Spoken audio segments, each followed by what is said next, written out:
মেয়রের ওয়ার্ডে এবার ভেঙে পড়লো পুরনো বাড়ির 3 তলার কার্নিশ। ক্ষতিগ্রস্ত হয়েছে রাস্তায় দাঁড়িয়ে থাকা একটি গাড়ি।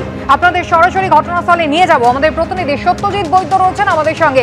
সত্যজিৎ, মারাত্মক দুর্ঘটনা ঘটে যেতে পারতো, একেবারে ভাগ্যক্রমে বেঁচেছেন এলাকার মানুষজন, তা বলাই যায়। কি ঘটেছিল আজ ভোরে?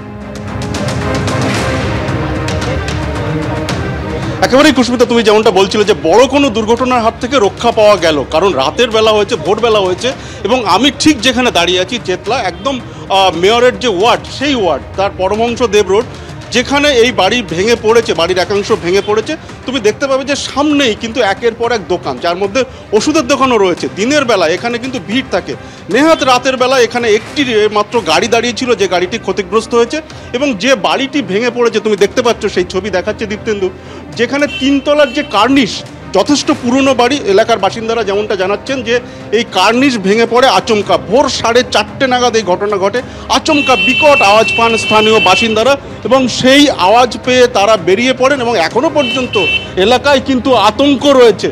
এবং যেমনটা আমরা দেখতে পাচ্ছি যে স্থানীয় বাসিন্দারা যা বলছেন, তারা রাস্তায় বেরিয়ে পড়েছিলেন সে সময়, তখন তারা জানাচ্ছেন যে এলাকা পুরো ধোঁয়ায় ঢেকে গিয়েছিল এবং বড় কোনো দুর্ঘটনা ঘটতে পারত। যেহেতু ভোরবেলা হয়েছে, সে কারণে বড় কোনো দুর্ঘটনা ঘটেনি, এবং স্থানীয় বাসিন্দাদের মধ্যে এখনও কিন্তু আতঙ্ক রয়েছে।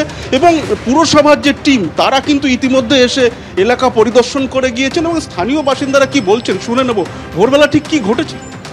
তখন 5টা হবে, একটা তো বিকট আওয়াজ পেলাম, হুড়মুড় করে, একদম বুঝতে পারছি না যে কি আতঙ্ক, মানে বিশাল আতঙ্ক, বুঝতে পারছি না কি হলো। তারপরে উঠে দরজা খুলে দেখছি যে এরকম ওদের বাড়িটা ভেঙে পড়ে আছে। প্রচুর লোক থাকে এখানে, ওষুধের দোকান, ওষুধ কিনতে আসে লোক, বাচ্চারা ছোটাছুটি করে, এখানে প্রচুর লোক, প্রচুর ক্ষতি হতো। নেহাত ওই টাইম বলে কেউ রাস্তায় ছিল না।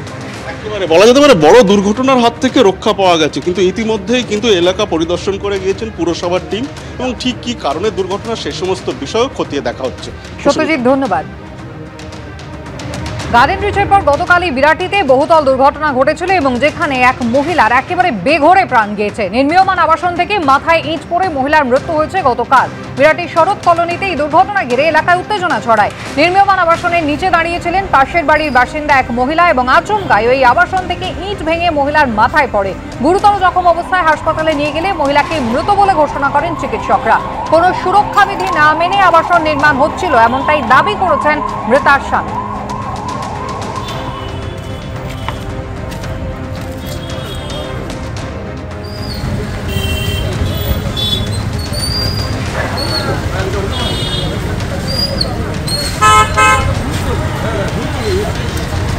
বসে দুজনে চাটা খেয়ে গল্প করছিলাম।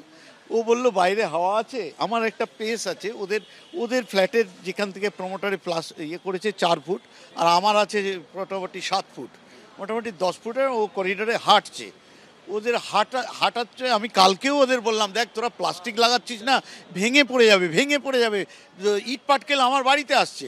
ও এরকম ফোন করছিল, আমার মানে শালা বউয়ের সাথে কথা বলছিল। হঠাৎ একটা আওয়াজ হলো, আমি ভাবলাম বোধহয় আমার ছেলের বাইক পড়েছে, কিন্তু সেটা নয়, পুরো ফ্ল্যাটের ইয়েটা ভেঙে পুরো পড়ে গেছে আমার বাড়ির সামনে, একদম রক্তারক্তি কাণ্ড। আমি ওই অবস্থায় তুলে নিয়ে এখানে নিয়ে এসেছি, সি ইজ স্পট ডেড।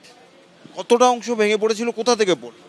5 তলা থেকে কি 4 তলা থেকে, আই ডোন্ট নো, ওরা তৈরি করছে, এখনো পুরো কমপ্লিট হয়নি। ব্যাস, আমরা অনেকবার নিষেধ করেছি কিন্তু শোনেনি। আমার বাড়ির সামনের রাস্তাটা যেখান দিয়ে ফ্ল্যাটটা ঢোকে, সেখানে আপনার 10 ফুটের রাস্তা নয়, কি করে ফ্ল্যাট করছে 5 তলা, আই ডোন্ট নো।